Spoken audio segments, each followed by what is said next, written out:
We're alive. We're broadcasting from Toronto, home of the Blue Jays, Raptors, Maple Leafs, and Canadian psychic Robert Lindsay Milne. That's me. Welcome to my side of the crystal ball. We've got a mind-bending, mind-shaping, mind-clearing, mind-awareness night tonight. We're going to be talking about subjects that are more fascinating to me than almost any other. And it's going to be about how we live our life, the way we think, the way we behave, and how to do something about it. WWRS, we're going to be talking about PTSD, what it is, and what it's like from the inside, because I know it from the inside. We're going to be talking about that. Second segment, we're going to be talking in the expert's chair, Roselle from White Rock, BC. Elle designed the program called Core Belief Engineering. Starting off with being and doing traditional therapy, over her lifetime, she's developed this process of getting in touch with one's inner self quick, being able to identify it and change it as well. It's brilliant with the work that she does. And she's going to be on the expert's chair. And just after that, and you don't even get a chance to catch your breath, Elle Hari is going to be on with the main event. And Elle Hari is an expert in twin souls. We have a twin soul. And sometimes we could have heard as a doppelganger. That's a great word, right? A doppelganger, a twin soul. And she's going to be talking about how we all of us, everyone on the planet shares a soul, a twin soul, and how that affects. I have to tell you, that concept pushed me to the limit of my flexibility. And Elle Hari is one of the most impressive people I've ever met in my life, and her way of speaking and communicating held my attention, even though I was at the extreme. And I went away with amazing ideas and new ways of thinking. All that happening on my side of the crystal ball. So before we get the old ball rolling, as it were, light the lights in the crystal ball, got a couple of things I'd like to ask you to do. If you're watching us on YouTube, please like and then comment. And if you could say something like a good show or something nice or even longer. Your comments are so important to us. It gets us recognized, and then we can keep on doing more shows. And subscribe to our channel. And subscriptions are complimentary. You can find us on Apple and Spotify and pretty much anywhere else you find your podcasts. If you'd like to get in touch with me, I'm still doing readings and consultations. You can find me on www.robertlindsay.com. You can also find me on Facebook, Instagram, and TikTok. And now, without further ado, let's begin one of the most exciting episodes of My Side of the Crystal Ball.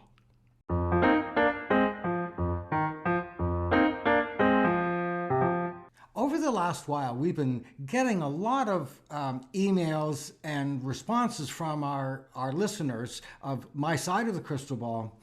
And I've been asked a lot of questions about behavioral work and growth, etc. And one of the biggest questions that I've been asked about is, what is PTSD? Because that's the rage these days, having PTSD. And what is it? What causes it? And how do we live with it? So that's what I'm going to be discussing tonight on What Would Robert Say? But I just would like to do another disclaimer. I'm going to be talking about the concept of how PTSD works. So I'm not going to be dealing with every single detail, every single little organ inside our brain. I'm going to be talking about things in a general way so that people just understand what's happening. Now, I have no formal training in this type of work, so before research what I've said to make sure that it works for you. So, what is PTSD? And PTSD that we hear, post-traumatic stress disorder. Post-traumatic stress disorder. That means that we get stressed out over something that already happened that gets triggered in our mind. That's kind of like what it is. But looking back and doing some research, PTSD is the latest form of, latest way to describe it, PTSD. Once upon a time, it was also called battle fatigue, shell shock, and unfortunately, those poor souls that had battle fatigue or shell shock sometimes would have been called coward as well, because of that PTSD. So what is it that makes us do all these things, and what is it that we can blame on and say, oh, well, I can't do this because I have PTSD, or my PTSD is kicking in? What does that mean? And how does it happen? So I am a survivor of both PTSD and DTD, developmental trauma disorder. Once upon a time, it has a lot of other names, and it has a lot of other connotations. And at this time still, it's often classified as a mental illness. I see it more as a brain injury than actually a mental illness. So how do you get it? How do you get rid of it? How do you function with it? How do you identify that you have PTSD? Well, let's start off with, we have to learn a little bit about the way our brains function, the way our brains are. So our brain can be broken into three different sections. The lower brain, brainstem, and sometimes it's called the reptilian brain. And then we have the middle brain, and that can often be called the mammal brain. And then we have our upper brain, and it's all our big front lobes, right? Because we got the biggest frontal lobes than most of the animals on the planet. And that's up here. And that could be called the analytical mind. It does all the analyticals. So now, the very first part of our brain to develop was right here, the brainstem. And that is the most powerful part of our brain. And it has the control over what goes on in our body. And the lower brain, it has no thought. It has no awareness of anything else other than staying alive. It has no language. So it doesn't communicate. And if you look at reptiles and you see how they might be in a group, but really they don't have any pals, they don't interact, they're also cold-blooded. And they're just focused on, they're just this one great big survival eating machine. And there ain't anything else. And by the way, crocodiles and alligators have no maternal instincts. So if an alligator's babies just happen to be hatched when the alligator is there, well, that's breakfast and tough luck. There is no intelligence to be able to identify the difference. And that's our middle brain. And that's focused on, our lower brain. And that just is focused on taking care of us, keeping us alive. The next part of our brain, our mammal brain, it And it gets called our mammal because we share in common this mammal brain, and we share emotional needs and behaviors with just about every other mammal on the planet. So our mothers, we nurture our young. We work in packs. We work together. We are involved. We are capable of some learning in the mammal area, but it's about our experiencing our values and our morals and our ways of behaving. That's the sorry, that's the mammal brain, and incidentally, the mammal brain is the second most powerful part of our brain, because it was developed second. And then, what makes us humans different than just about, maybe not 100%, but almost all of them, where very few other beings can share this, is our analytical brain, what goes on up through here. And our analytical brain is the one that gives us the ability to analyze things. It gives us the ability to see patterns. It gives us the ability to be logical. And it does something else. It gives us the ability to see the future. Not see the future the way a psychic sees the future, but to see the future because we know that if today is Wednesday, then tomorrow is Thursday. We know that if we get on this highway and we drive at a certain speed at a certain time, we'll get to a certain place. We know that. We know that there was a yesterday. We know that. So we can see the future. And that is so valuable. We can also see the past, and then we can see behaviors. And when we can see behaviors, we can make them different, and we do. There are very few other animals on the planet that do it that way and the way that we do it.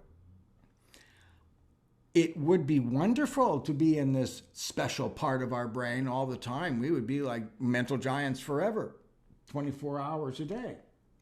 Now, that's basically, the Coles Notes version of the brains.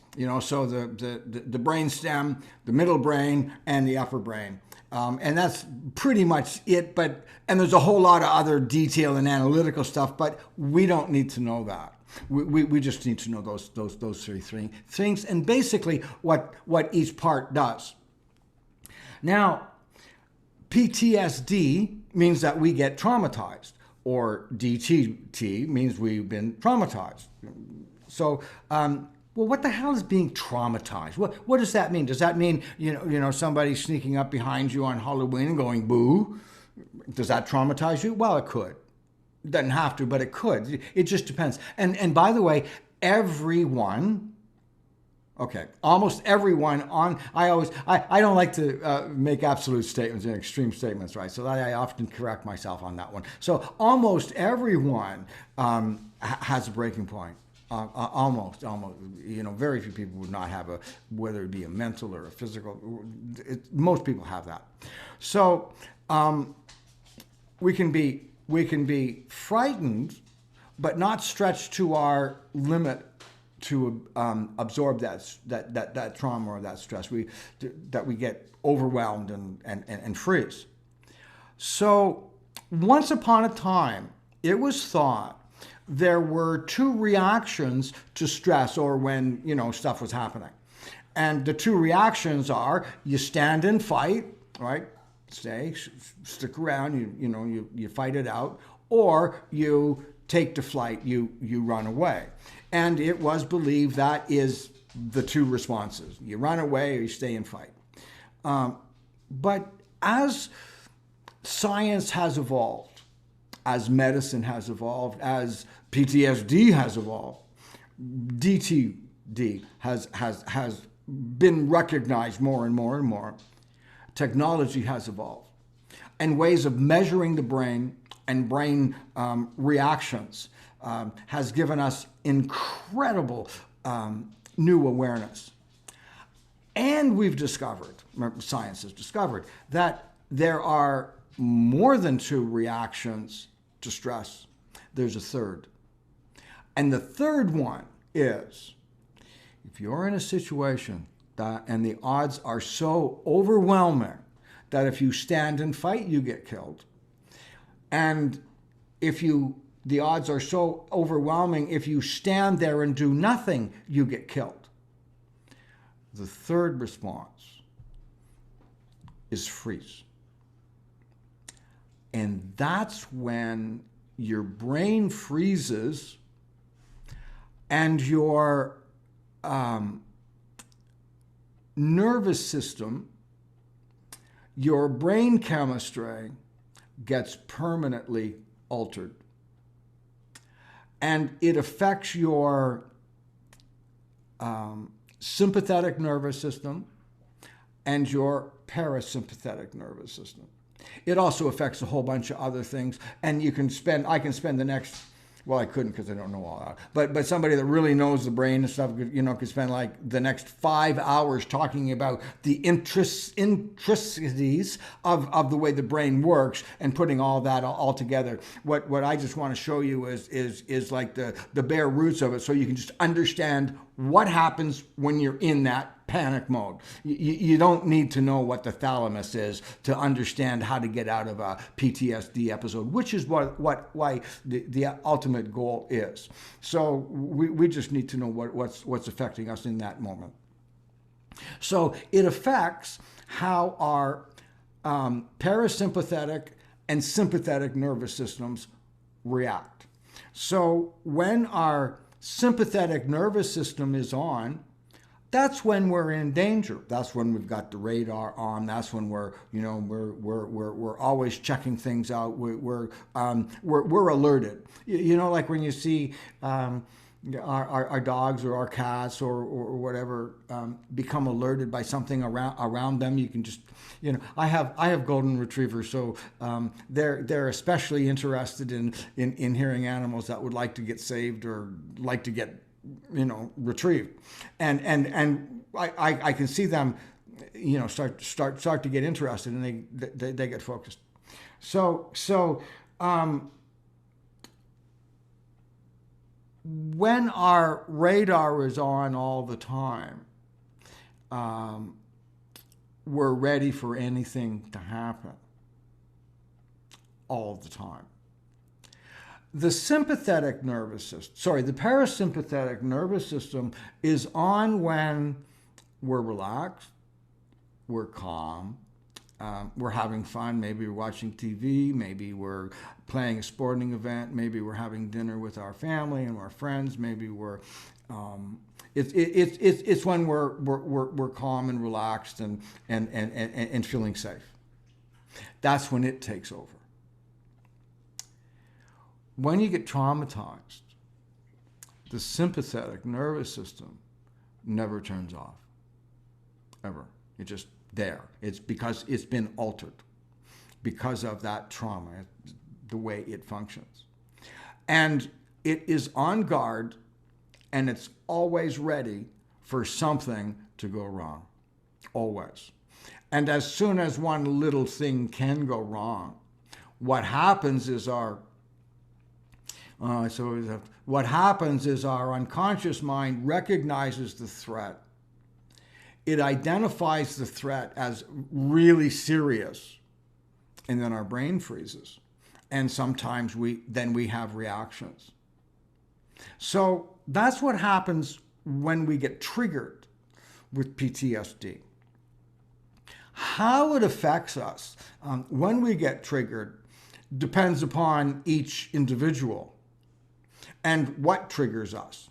So in the early days, developmental trauma disorder, when somebody gets traumatized at the developmental stage, it affects a part of the brain specifically.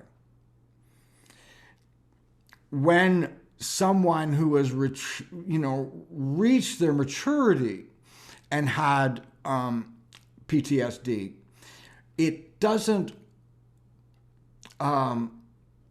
change how the brain develops. It does affect how the brain works, but it doesn't function, it doesn't affect how the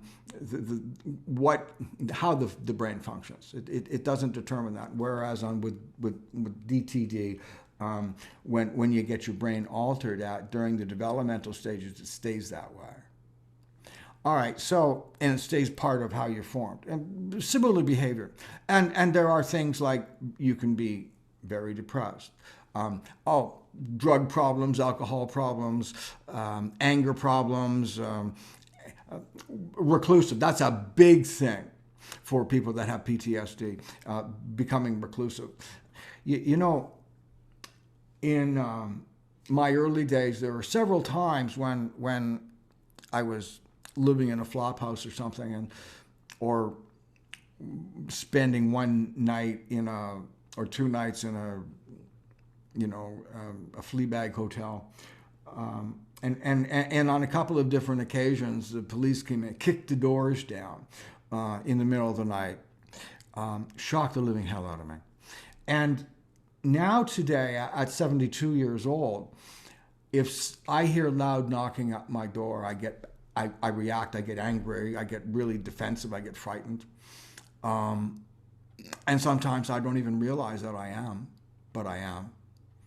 I didn't realize, I knew that I reacted, but when I was in that panic mode, my reptilian brain took over, because my mind identified that I was in a moment of danger. My life was in danger. And the unconscious mind and the lower brain takes over and controls our body. So what we do, we can get so frightened. Well, first, our analytical brain freezes. It's been overridden, just boom, and you're not thinking. Now, you don't know that you're not thinking because there's all kinds of words going through your mind, but you're not making sense. There's usually a terrible feeling inside of panic. There are many variations of that. And your reptilian brain is thinking about keeping you alive. And what the reptilian brain does is it protects the vital organs. And it protects the vital organs so committedly, it will sacrifice the extremities to save the vital organs. So when we get caught off guard and we get frightened, we lose dexterity. We get scared stiff. And we do. So you see somebody get really stiff, and you literally can't move. You freeze. That happens with PTSD. So you lose your dexterity, and even if you're not actually frozen, your ability to manipulate and use your body is severely restricted. Then what happens?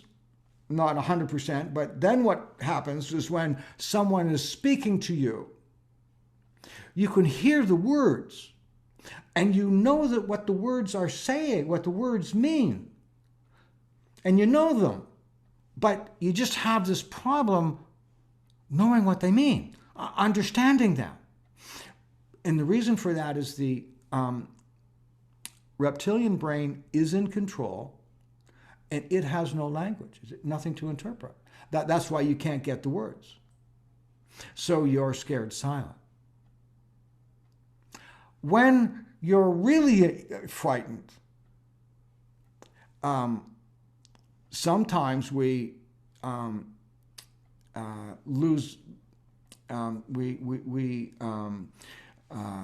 lose our control and defecate in our pants, or urinate involuntarily. And you've heard the expression, scared shitless. Well, yeah, you are. Or, scared to piss out of me. Yeah, it did. It really did, and you had no control over it. It was your body. It was your unconscious. It was your lower brain, the reptilian brain, releasing all those muscles to protect the vital organs. And that's the way it happens all the time. And when you're in that space, you can't think right. Your vision is like tunnel vision. You have trouble hearing what's going on and understanding. And you're panicked. And you're out of control. That can be changed. And I just want to stop here now, because if anybody that has PTSD that's watching this, I've got something for you right now. Every single PTSD episode that you have ever had, from the first one and every one up until the last one, and even if you're right in the middle of it right now, every single one has a common denominator. So one thing that each one has in common that happens absolutely every single time, that common denominator. And what it is that common denominator, your PTSD episode always stops. Always stops. It always will stop. Because it has to. You can't keep living for very long under that kind of pressure. You'd blow up. You'd explode. I know you feel like it, but you don't. So you would just blow apart like a balloon. So what you've proven right now is that every time you go through it, you always complete it. It always stops.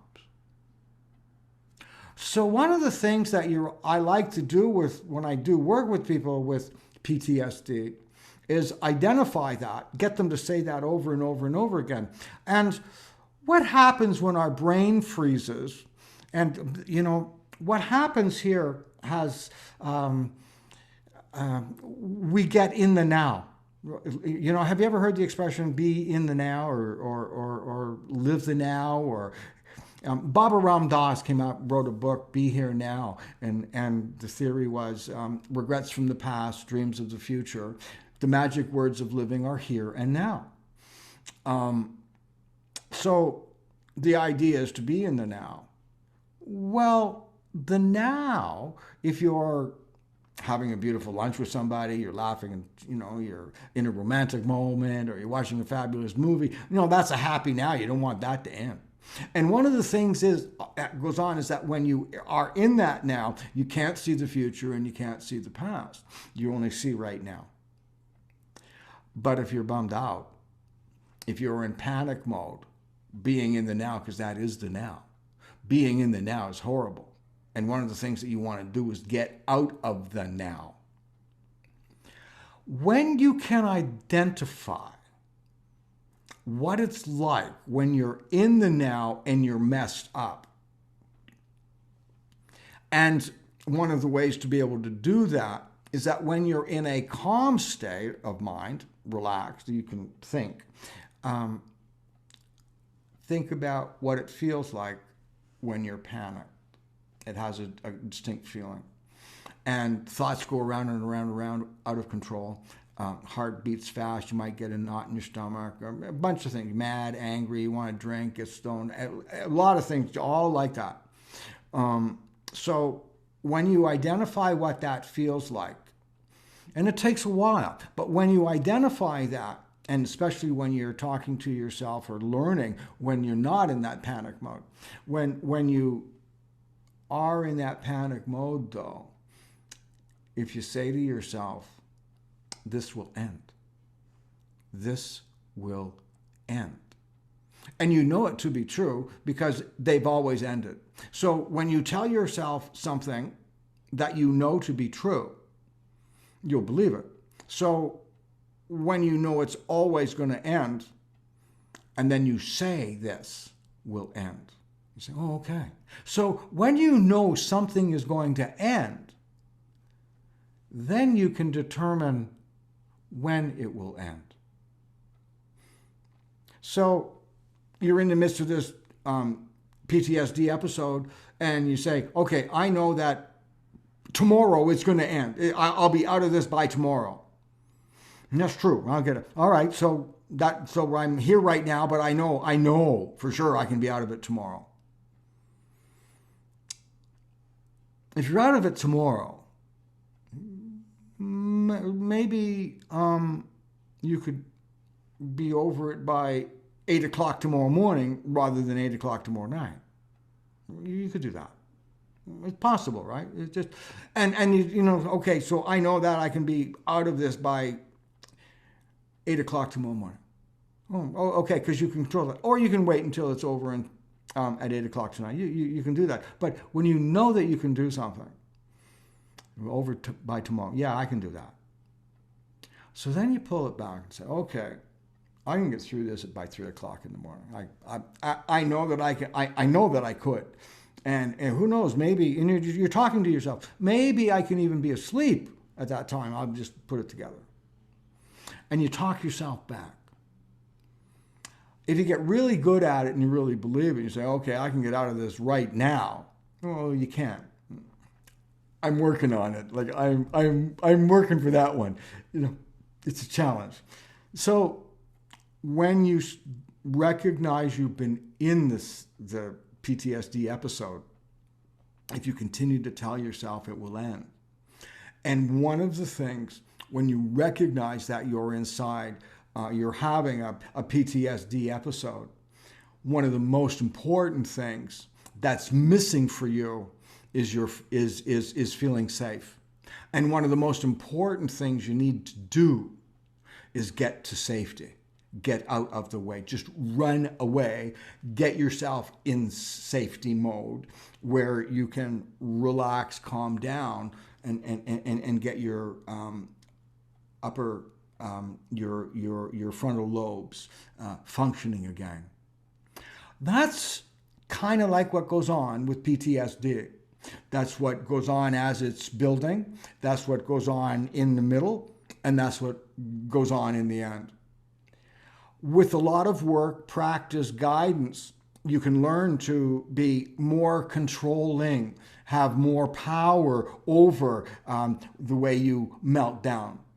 And the biggest thing is learning to understand, to identify what it feels like when you're going through it. But in order to be able to identify it when you're going through it, you have to understand it logically or know about it when your mind is in the analytical mode, so that you can create a neural pattern. You can learn, because you can't learn when you're in panic mode. And then you can get yourself out of the way, and you can teach yourself how to do it.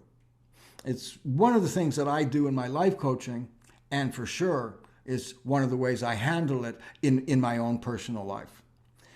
So that's my perception and my ideas about PTSD, DTD, and how to function with it, or how to function, or how not to function. And if you have any questions, or you'd like to talk with me or whatever, you can email me, phone me, call me. I'm receptive to questions about, well, anything, but on this topic as well. So that's about it for WWRS for this episode. Thank you.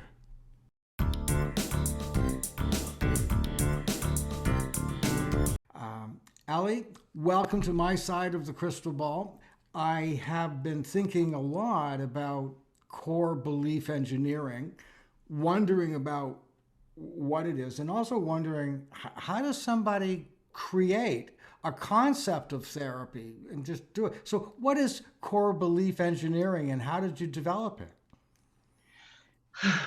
Hi, Robert. Thank you for. Oh, good to see you. Yeah, I just get to the point, right? Just get to the point, Robert, right? That's all right. It's good to get to the point. Core belief engineering is the name that I gave to a process that I developed back in the early 80s for transformational change.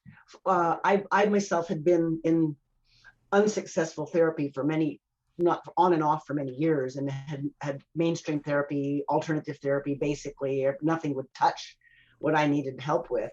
And so I started to experiment, and in the process of taking courses and experimenting and exposing myself to all kinds of helpful people, I accidentally cured myself one day and realized that at that time I didn't think I was going to become a therapist or anything, because I didn't have grief for it. But anyway, I got. Can I just sort of Sure. I just want to understand. So you one day, I'm just wondering if this is literal or figurative. One day I accidentally cured myself. I think that's what you said. That's what I said. Okay. So did you really do it like in one day and you were cured? And if you did, could I hear about that? Right. It of course it wasn't done. It was okay. A lifetime was okay. The light was turned on in one day. Okay, so it felt like one day, but when I look back, of course, I'd been working for years trying to figure out how to solve this and how to end it. It was like it was basically a serious eating disorder, and I was trying so hard, and I was just so captured in it. And so were you? Is this all right to talk about? Were you eating too much or not enough? I was both. I was anorexic and bulimic, and it was for about 20 years, and it looked like I would be a lifer. It's really I now see it as an addiction, but it's a serious addiction. It's like sex addiction or smoking or anything else. But I was caught in it, and one day, like I said, this after many years of searching and soul searching and having no results, and everything staying the same, one day I found the magic golden ball that turned my life, completely changed my life from one path to another.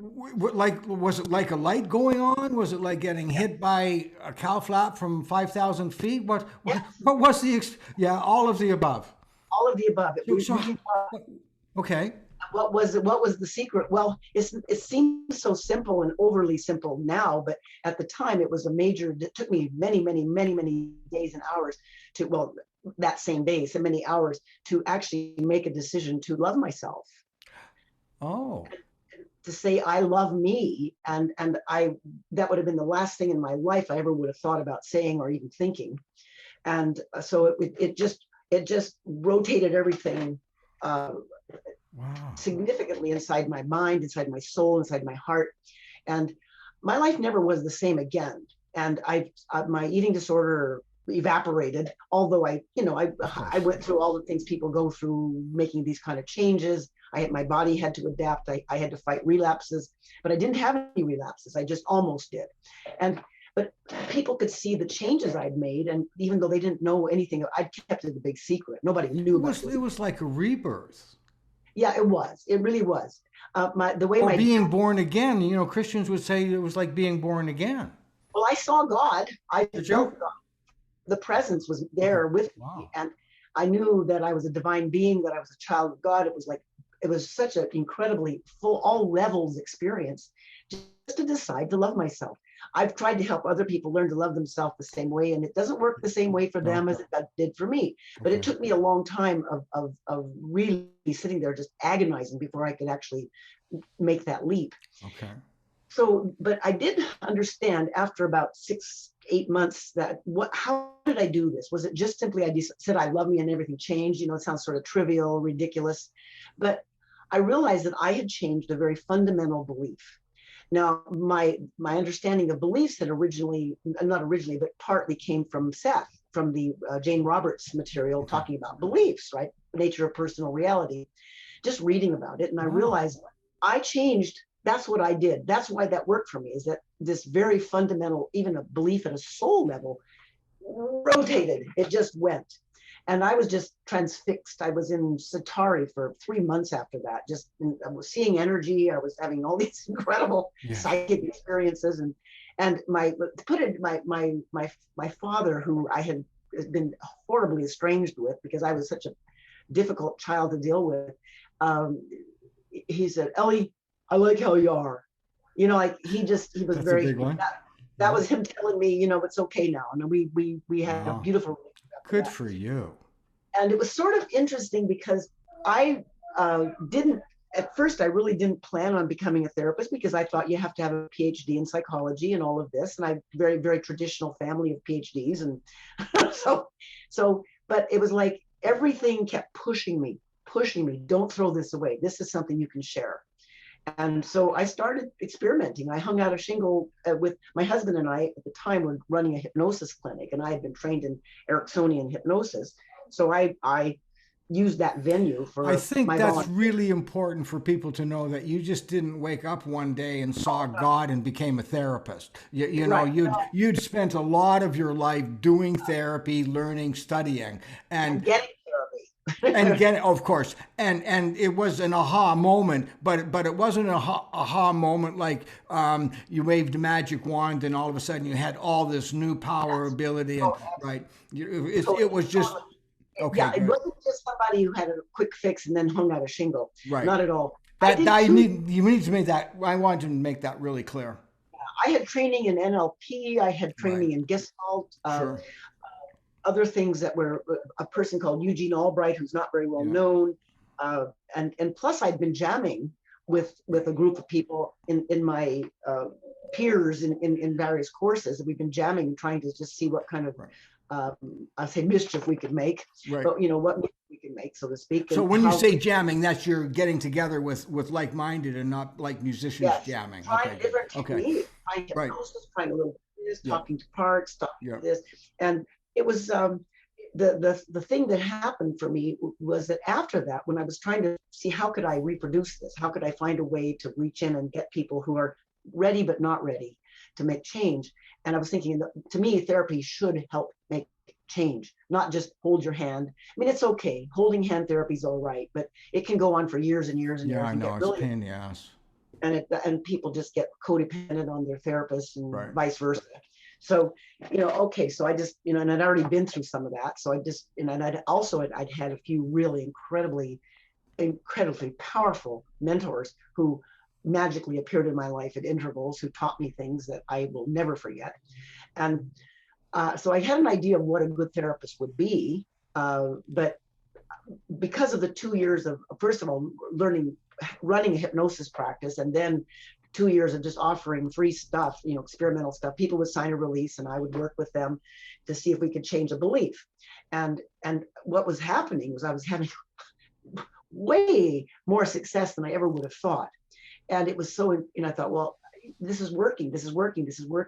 So and I wasn't really a methodical scientist at the time, but I was keeping track of what kind of feedback I was getting. And the feedback was don't stop. And I ended up in Canada, actually.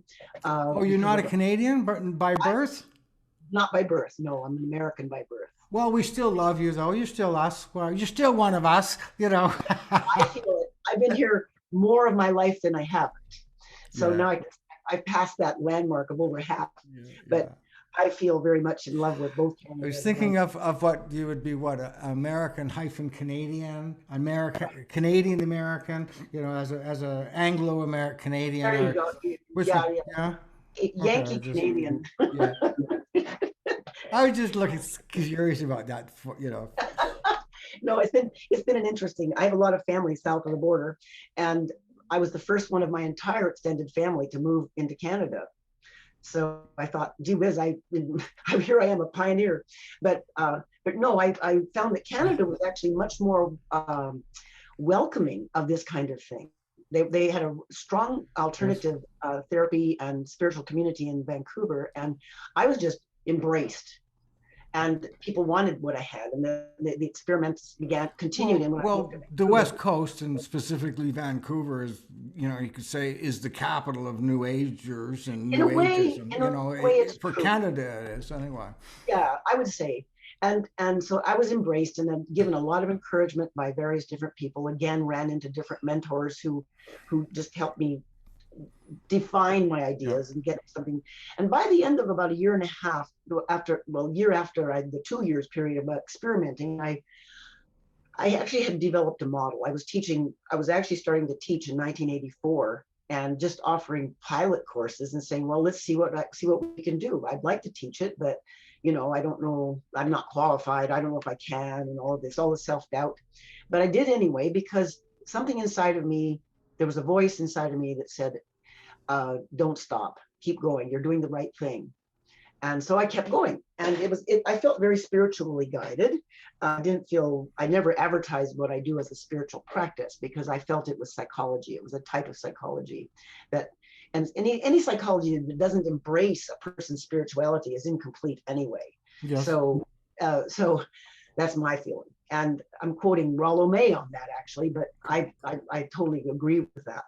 And so I developed this method where people can actually work inside themselves in their own subjective reality. And I, as the facilitator, guiding them to talk within themselves and dialogue within themselves, asking questions, getting answers, until we work our way through that morass of subjective reality and find the places where there's energy and strength to make change. It isn't conscious. They're conscious while it happens, but they're observing and reporting to me.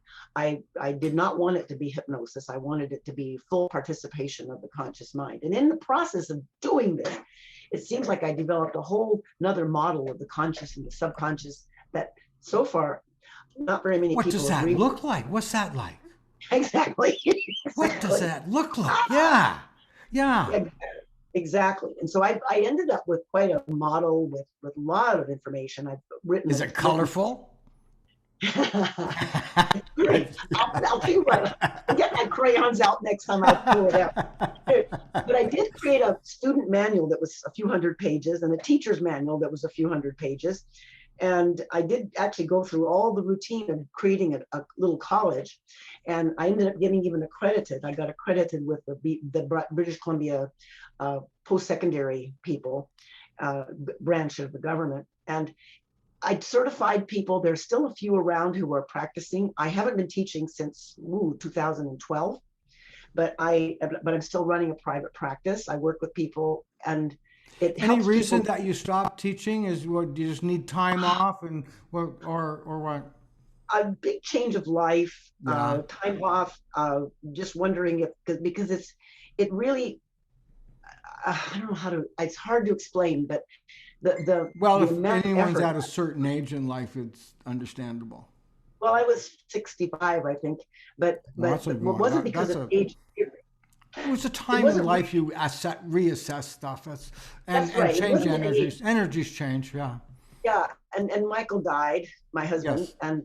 And so that was another big turning point. But that's a whole new story that we'll talk about on another day. Would love to. Now, but we'll get to that. Yeah, the teaching part. I have a couple of colleagues in Ontario who I've trained and who are absolutely brilliant at doing the core belief engineering work, who I was hoping would be able to catch the baton and run with it and go. They could inherit the whole model. But so far, that person that's actually left who's still practicing has become a mother, and many things have tied up her time. And so we're still planning on doing a fresh startup at some point.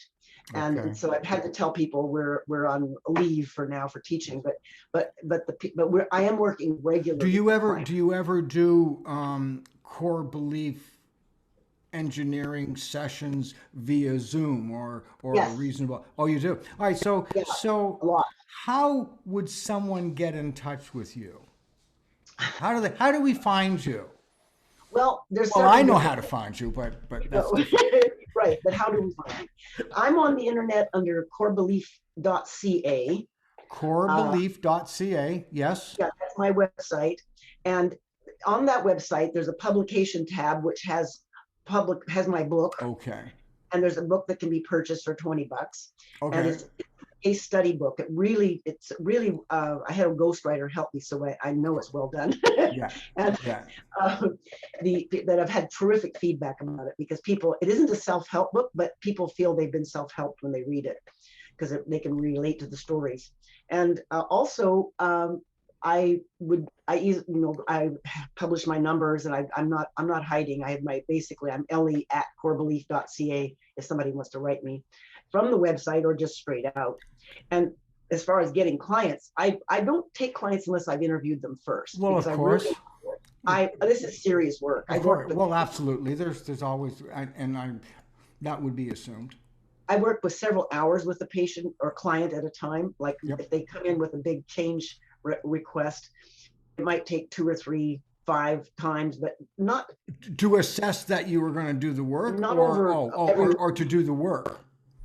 Yeah, to see if they're, first of all, the Right. interview is to Right. decide if this is even appropriate for them. Right. Because So that would also, so you charge an X amount of money for those types of things, right? No. I do that interview for free. Really? I do. I probably should charge it because people get a lot of help out of that. But Well, I don't, maybe because I don't. Could we have a talk about this off the air? Can we have a discussion about this? Okay. All right. Free assessments, but then after that, the clock goes on. But yeah. All right. So, okay. So that's fabulous. A session could be several hours. A session could be several hours, just so you know. That's not, I'm 1 hour. I'm understanding that. Okay. So, but I think we're going to talk about getting, receiving and giving. Yes. And the balancing of it. We'll have that conversation probably in about 3 minutes from now. So I'd like to say thank you very much for being on, and looking forward to having you back. And something tells me we might be talking about evergreens. I don't know where that would come from, just out of the blue. Strange. All right. Yes. Thank you, Ellie. Thank you. Thank you for having me here.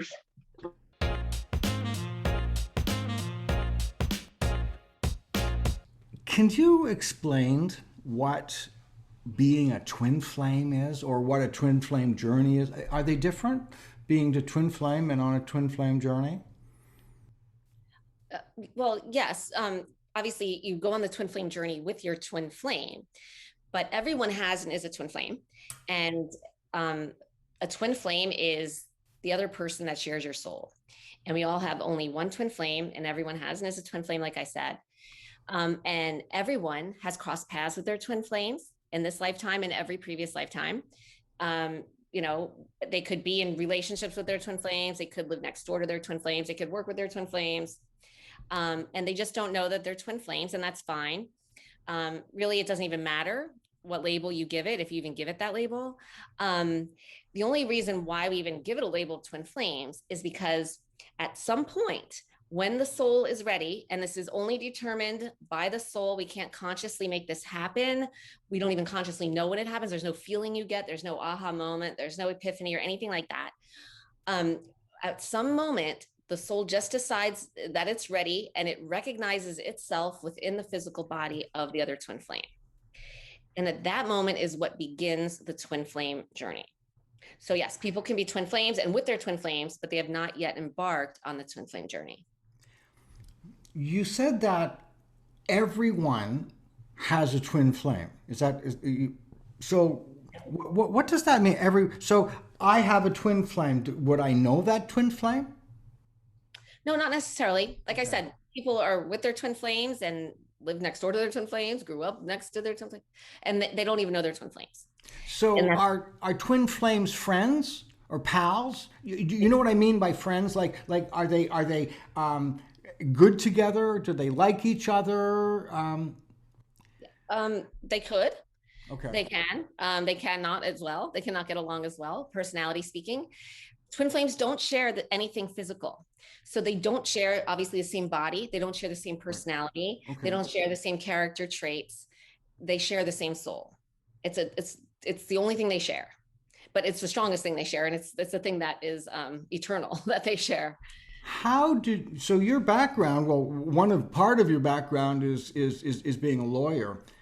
How did you go from being a lawyer and being analytical like that to being a specialist in twin flame relationships? How did that happen? I know, that's a great question. what happened, how that happened was my soul decided it was ready to recognize itself within the physical body of my twin flame, and I embarked on this amazing, beautiful journey.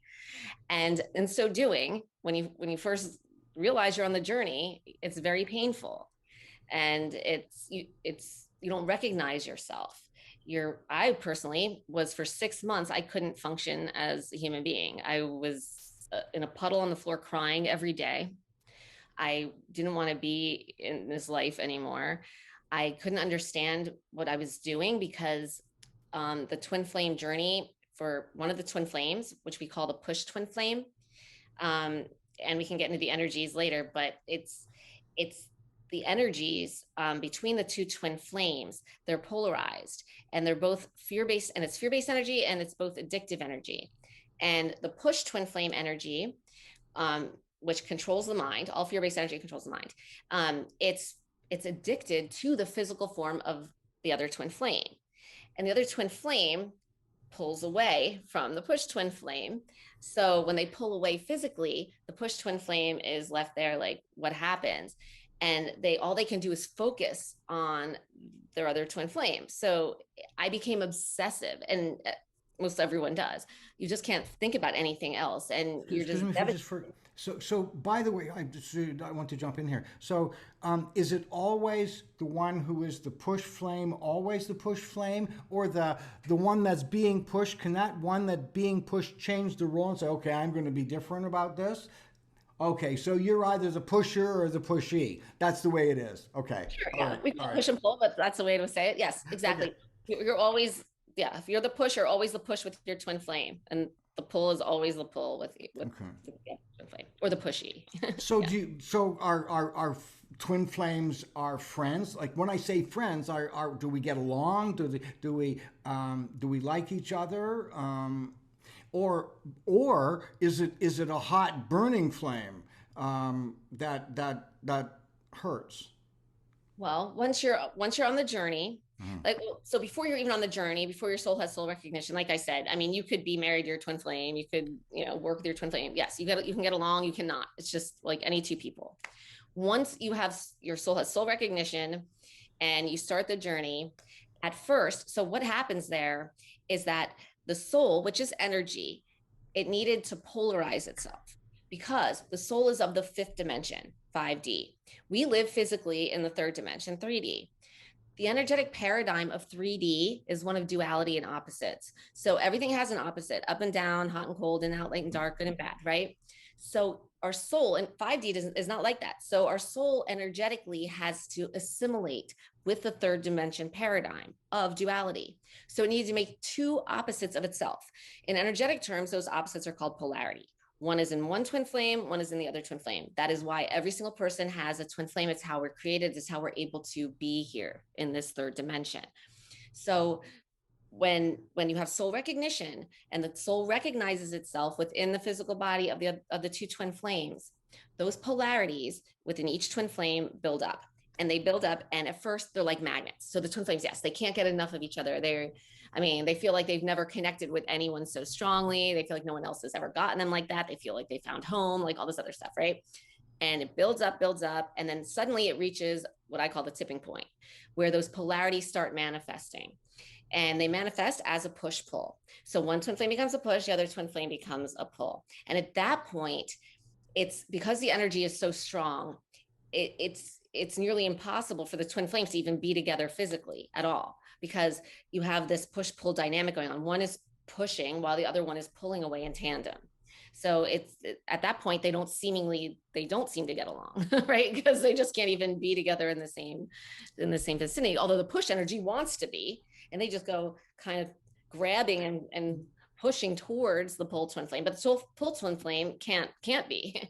If this isn't too personal, which side were you on when you went through that terrible experience, that thinking that your life was over, and were you on the push side or the opposite? I was the push. Nearly everyone who comes looking for help, every single one of the students we work with, everyone who watches our YouTube channel, everything, they're push twin flames. The pull twin flame rarely comes looking for help, or even wondering, even thinking like there's something like really different going on here, because of the energy. The energy is fear-based, and fear-based energy controls the mind. So their mind, it can focus on anything else but the twin flame, their twin flame, and the twin flame journey and what's going on there.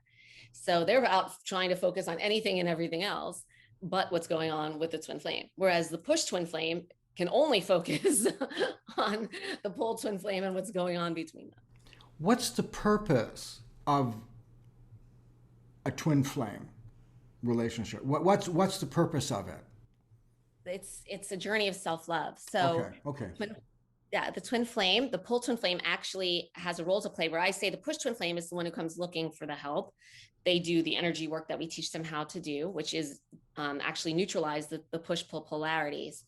But the pull twin flame has a role to play as well. They're not consciously aware of it, but every time they do come back in, because once the push and pull is neutralized, which is, or we call it balance, but that's what we teach. Once that's balanced, then the soul can bring its two physical bodies together again. So it brings the pull twin flame back in. And then at that point, though, the push twin flame then has more fear-based push energy rise up from within them. And this fear-based energy is the denied energetic shadow of ourselves that we would never see if it wasn't for our pull twin flame coming in and showing it to us. Right? Because it only appears when the pull twin flame comes back in. And so our job, which is the point of this journey, is to love ourselves. It's a journey of self-love, because the twin flame is ourself. It's our soul. And so in order to love yourself, you have to know yourself, and you have to understand yourself, and you have to accept yourself without judgment. And so this is a denied part of ourself that we would never see or know of ourselves. And so that's the point of the twin flame and the twin flame journey. The twin flame shows us this part of ourselves that's so deep that we would never have seen. And then we teach people how to love that part of ourselves. And when you love that part of yourself, because it's fear-based energy, the fear becomes alchemized and transmuted into love energy. And that's how you love yourself. That's really deep, actually. That's really... I'm going to have to watch this and process it, and think about it a whole lot. So, can a twin flame relationship between two very mature people have a positive connection? Or is it one where it's conflict or the opposites, or can it be a balancing in the relationship? Because can that be done? So if both twin flames are conscious enough to know, hey, something's going on, and like come learn how to do it with each other, they can. Yes, we can work with two twin flames at once. It's in my experience, it's extremely rare. It's only happened with one twin flame couple that I'm aware of personally. And that wasn't even with me. That was my teacher was working with them. Okay. Who worked with me and helped me. But I've never personally, in my work, no one's ever come to us in that yet state. But again, though, they'll have to go through the push-pull. I mean, it doesn't have to get where, the pull pulls totally away, but there will have to be the push-pull fear-based energy going on, and they will have to balance that energy, because that is the whole point of the journey. Like I just said, it's like to see this energy that otherwise you wouldn't see of yourself. It's a part of yourself, and to alchemize it into love. So they would still have to do the work. They would still have to balance that energy out. Now, if they can catch that and realize what's going on before it physically manifests in complete devastation and, complete, withdrawal of the pull twin flame, and, then that's great. But most people are not, that's not the way it works, but it can be. How does somebody recognize they're in a twin flame relationship, or they're on a twin flame journey? How would someone recognize that? Usually it's the push that recognizes it. And they recognize it when the pull pulls away and they're on the floor. And you don't have to be as on the floor as I was. I was on the extreme end of anyone my teachers ever worked with and anyone I've yet to work with. Well, apparently if you're calling to do this work, you would have to go through the extreme. I think that's why, yeah. But however, everyone's still in some sort of pain, and the obsessive thoughts are always there. So really what it is there's really three key signs that we see with everyone that is across the board people that are on the journey. One is that you know, the pull twin flame pulls away and they are still obsessed with them. Like I said, it's obsessive energy. They're like addicted to them. They just can't stop stalking them, you know, doing things they wouldn't normally do, acting really crazy. And after, for a long period of you know, they can't move on. You can't move on. You can't get over your twin flame. Know it yourself. Yeah. So it, you know, it's really, it just consumes, it's all consuming. So there's that. Then there's what's called core wound pain. And this is something, it's either in your heart, your solar plexus, or your sacral chakra. And this would be the chakra where your push energy pushes out of your body. So it's usually one of those three chakras.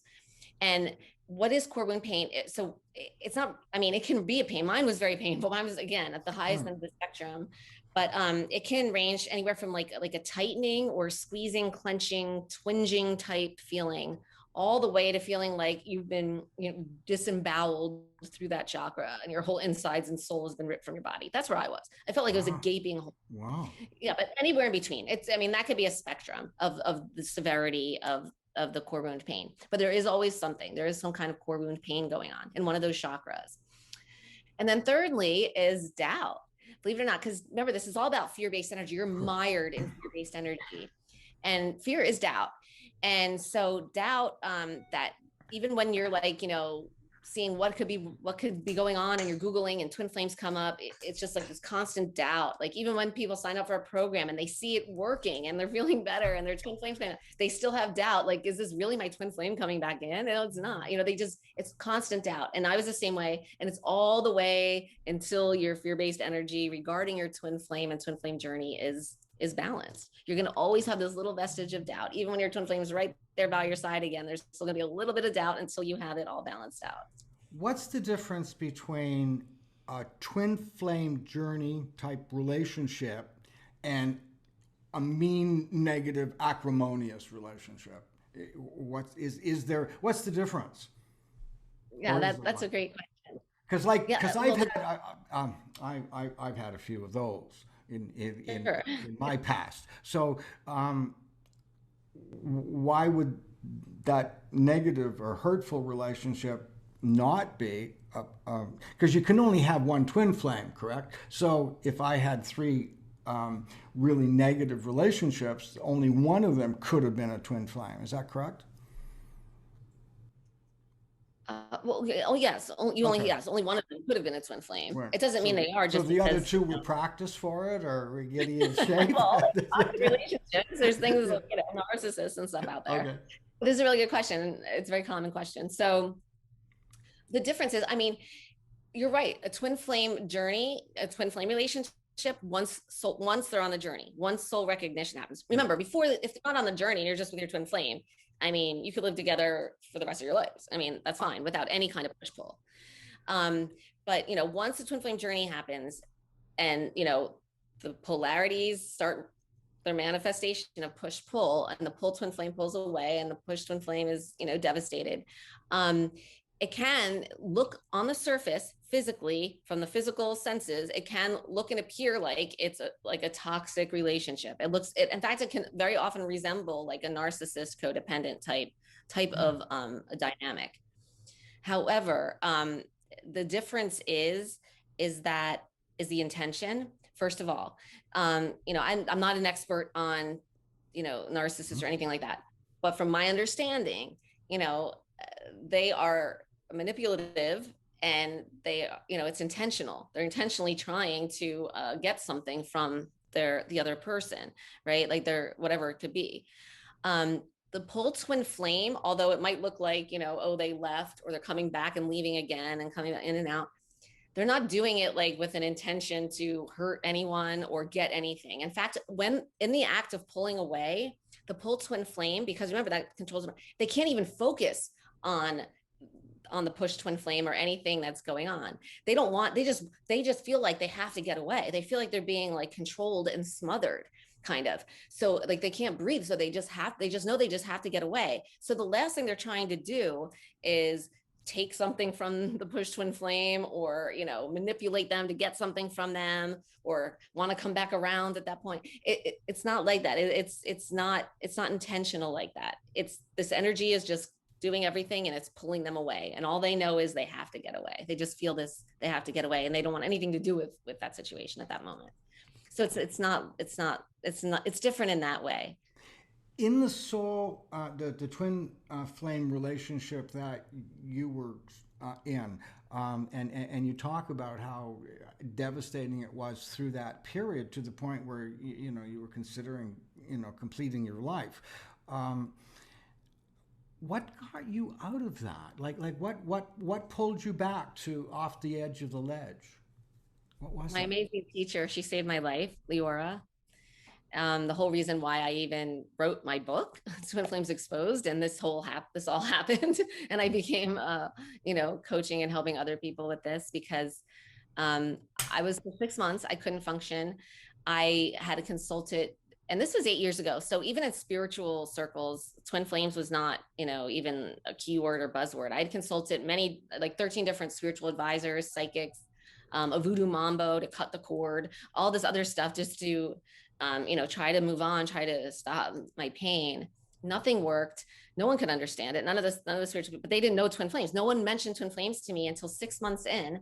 And the 13th psychic I had consulted, I called a psychic call-in line, and she mentioned twin flames. So of course I Googled twin flames, and up came 2 listings on Google. Now it's like, you know, pages and pages. Yeah. 2 listings. The top one was this lady. She's in Australia, Leora, and I signed up right away on her website for some sessions, and she saved my life. Within 2 weeks, I was functional again. Within 30 days, I was happy. Within 3 months, my twin flame was magnetized back in, and it was just, yeah. And I worked with her every day from then, even though I didn't need to regarding my twin flame, but just because twin flame journey is part of the whole ascension process.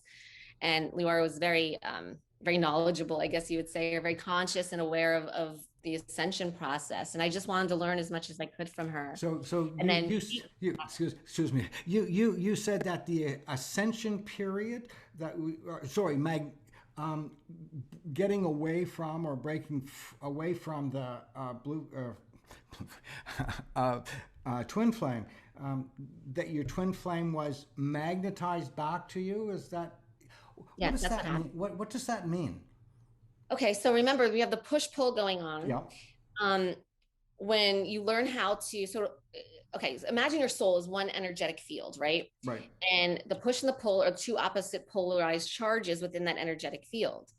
Well, the definition of the definition of polarity, you need 2 charges. You need 2. So if you're working and you're the push twin flame, and this is what my teacher taught me to do, this is what we teach our students to do. Yeah. You balance out, you neutralize that push within yourself. It automatically neutralizes the pull of the pull twin flame, because you need 2 to be polarized. So so all of a sudden the energetic field is clear. There's no polarization going on. That enables, it's neutral. So that enables the soul to bring its 2 physical bodies back together. So that's when your soul magnetizes your twin flame back into your physical reality. So it can be a conscious choice by someone saying, okay, I'm going to, what do you let go of the energy? Do you let go? Do you rise above it? What happens inside when you're distancing yourself from that other soulmate, or twin flame? I was trying to getting a sense of how do you look after yourself? How did you do it? You just said, I'm not going to do this anymore, or? No, you can't do that. Your soul's not going to let you do that. Okay. Your soul's ready. It's all up to your soul. Okay. So like I said, remember, you need to see this denied shadow energetic part of yourself, which is your fear-based energy. Okay. So we teach people how to identify it. And it can get sneaky. It's in sneaky ways, and it controls our mind, and it's stuff we're not used to doing, not at all. We live mired in fear-based energy, which is fine. I mean, that's just where we are. This is, as humans in 3D, that's what 3D is. So it's a rising up. It's part of the ascension process. Ascension means to rise up. Right. And when we reach ascension, we're going to have no fear-based energy with anything or anyone. We're not there yet. But the twin flame journey teaches you how to not have it with yourself. within yourself and therefore with your twin flame, because you're the same soul. So every time we balance, we call it balance or neutralize this fear-based push energy, it gets alchemized or transmuted into love energy. And every time it does, you shift a little bit closer into alignment with your soul, with your true soul vibration, which is your truth and everything you desire. And in so doing, you start to rise up out of the fear-based paradigm of the third dimension. But it's only part of the ascension process, where you're not going to get all the way ascended just by the twin flame journey, because then after that, you need to, alchemize your fear-based energy regarding everything and everyone else and every occurrence and every situation. Everything is energy, right? So that's how. So when you detach from or get away from the twin flame connection, or ignore it, evolve from it, what is it that you're doing? Is that what you're doing? Detaching from it, pulling away from? Is that what happens? No, So how do you stay away from your twin flame? Well, they're pulling away from you already, so they're away from you. All right. Right. Okay. And then in order to do the work necessary, though, it is important to give yourself time and space. Right. The first thing we tell our students is, they have to reset their intention. They can't be doing this to get that twin flame, because that is the push fear-based energy. Right. They have to be doing this for themselves to feel better, whatever. Give themselves some other thing for doing it for themselves, not focused on what the physical form of your twin flame is doing, saying, thinking, feeling. That's all irrelevant. We have to switch their perspective from focusing on the physical world and what's going on physically, that only our physical senses can see, to approaching this journey from the level of the soul. It's a shift. It's a mega shift. It's what most people aren't used to doing. But it's the level it has to take place on. This is a journey of the soul. It's not a journey about, it's not about getting some guy or some girl, Okay. Yes, that can be a byproduct. Yes, it's usually the catalyst, but there's so much more to this than that. It's a journey of your. If you encounter the other side, your opposite, in the twin flame, what happens to you now? When what do you go through, or do you go through anything? Me personally? Yeah. Oh yeah, my twin flame is in my life. Oh, okay. So balance. I mean, yeah, I balanced it out regarding my twin flame and twin flame journey, my fear-based energy. To the point now, remember, you always have fear-based energy until you reach ascension, and I'm not ascended yet. Right. But so you can balance pretty much mostly regarding your twin flame journey, but as long as there's still fear-based energy, which I still have, everyone still has here on the planet at this point, there's still it's still there. So I like to say, I tell my students, like, we can get it to the point where it's like in a coma in the corner. Okay. But that doesn't mean it's impossible that it could never wake up again, right? So that's where I'm at. But but it's a different relating experience. It seems like it's like an addiction on the spiritual level, that you have to keep doing it until you learn it or rise above it. That seems to be like it, doesn't it? I mean, it's the soul's journey. I mean, it's why we're here. Right. Okay. Why we're here in every lifetime is eventually for our soul to get advanced enough to reach ascension. Right? Like probably the next lifetime, many of us will be reaching ascension. I was thinking in terms of changing our behavior would be much like getting past an addiction or an addictive behavior. Yes. Or not. It's not. We've had so many people that go through, that we work with, that have been able to kick addictions, overcome addictions, and right.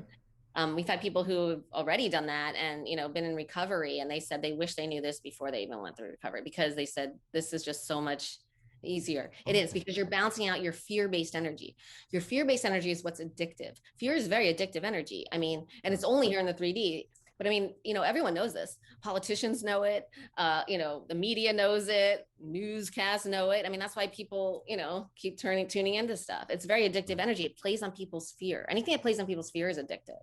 Even I mean, religion, if I could say that, is addictive. Oh yes, of course. Fear. And yeah.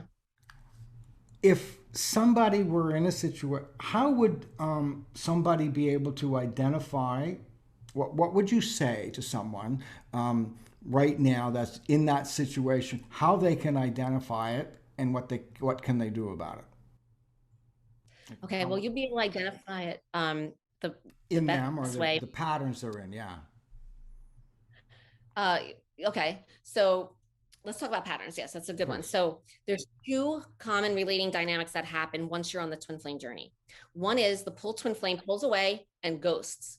Done, cuts you off, blocks you, All tells right. you never to contact them again, get out of their life, whatever, gone. The other dynamic is that the pull twin flame does that for a minute, and they usually go to someone else, into some other type of like third party relationship, or back to a spouse or whatever, and then they come back, and then they leave again, and they come back and leave it, and so it's like this back and forth push pull relating dynamic, which is also very indicative, I admit, of a lot of toxic relationships. But remember, the twin flame isn't doing it Mm-hmm. purposely. But the way people can tell if they're on it, like I said, it's they just can't get over someone. Like, and with the twin flame though, it's not just that either. It's like you feel it, you just feel it. It's Mm-hmm. different in your soul. Something is different here. It's not just you really liked someone, and you wish you could get back together, and you try to do whatever you can to get back to. It's beyond that. Something's different, and again, you have core wound pain. There's some people, Oh, we froze. Great. like yeah, and again, it can range in severity or painfulness, but it can be like anywhere from like clenching or a gripping, all the way to complete disembowelment, and anywhere in between. Okay. Um, you're frozen on the screen right now, but I can hear you. Um, All what right. would you advise someone who had these realizations? Like, so, um, where do they look, or where do they go to find out? Um, how do they find you? Oh, well, they can come visit our website. It's bewithyourtwinflame.com. We are also on Instagram at bewithyourtwinflame, Yes. and also on YouTube, Be With Your Twin Flame YouTube channel. Or they can read my book. I have a few books, but Twin Flames Exposed. It's on Amazon, and it's very it very much explains. It's short, it's sweet, it's to the point. It's not written any kind of like hard to understand anything. I spell it out very simply. And it's very short, so if they'd like to learn more just generally about twin flames and what's going on, and if they could be on the journey, they can find it on Amazon. Twin Flames Exposed. I could talk with you and listen to you for hours upon hours upon hours. Thank you. we, I'm really impressed, amazed, blown away by your knowledge, your presentation. I really am grateful that you shared this. We only covered the surface. Perhaps sometime in the future you can come back and share more. And thank you for appearing with me today. Sure. Thank you so much for having me. I would love that. I would love to come back. Thank you. Thank you. Well, that just brings us to the end of tonight's show. It was so fascinating hearing what both of my guests had to say. I'd like to thank Roselle, core belief engineer, coach, teacher, and therapist. Thank you for being in the expert's chair tonight, Ellie. And I would also like to thank for my guests who in the main event, Elle Hari, twin flame ascension alchemist, teacher, and coach. This was one of the most fascinating conversations I've ever had in my life. The knowledge and the information that Elle Hari shared with me opened my mind to a degree I had never experienced before.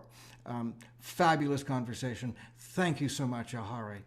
Just before we say goodbye, I'd like to make a request. If you're watching us on YouTube, please like and comment. Oh, please comment. If you do, it'll help us get a higher rating, so then we can do more shows. And if you and subscribe to our channel. And as you know, subscriptions are complimentary. You can find us on Apple, Spotify, and anywhere else where you'll be hearing your podcasts. If you would like to get in touch with me, because I'm still doing readings, I'm still doing life coaching and lots of other stuff, if you'd like to find me, you can see me on Facebook, Instagram, TikTok, and YouTube. And you can also find me on my website, www.robertlindsymilne.com. Well, everybody, thanks a lot. Just before I say goodbye, though, remember, be good, be safe, and above all, just be kind. Good night.